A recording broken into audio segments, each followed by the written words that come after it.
ចាសួស្តីបងប្អូនទាំងអស់គ្នាថ្ងៃនេះដែរខ្ញុំសូមធ្វើការបង្ហាញពីប្រភេទរទេះសម្រាប់លក់ស្លាប់មន់ក្លុកនឹងជាងទាខមួយឈុតចាដែរភ្នាក់របស់យើងគាត់បានកំងណាហើយថ្ងៃនេះដែរពណ៌ផ្ទៃមេឃយ៉ាងភ្លឺតែម្ដងចាជាប្រភេទរទេះរុញដៃឬក៏អ្នកខ្លះហៅថាលក់នៅនឹងកន្លែងអញ្ចឹងណា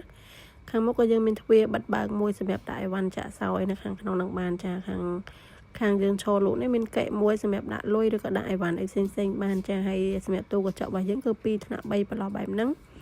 ខាងលើយើងអាចដាក់អីវ៉ាន់ដាក់អីបានអញ្ចឹងហើយតែនេះដែរមិនមែនថាលក់បានតាមប្រភេទស្លាប់មន់ក្លុកឬក៏ជើងទាខអីដូចដែលខ្ញុំបានបង្ហាញហ្នឹងទេចាតែនេះយើងអាចយកទៅលក់នំប៉័ងសាច់ឬក៏យកទៅលក់អីក៏បានដែរតាមតែការកែច្នៃរបស់យើងទេចាអញ្ចឹងសម្រាប់ពុកម៉ែបងប្អូនដែលគាត់មានតម្រូវការប្រភេទរទេះរុញដៃសម្រាប់លក់នៅនឹងកន្លែងឬក៏រុញដើរហ្នឹងគឺអាចធ្វើការកម្មងបាន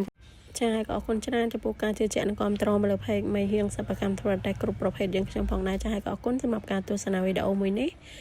យើងនឹងជួបគ្នានៅវីដេអូក្រោយៗទៀតចាបាយ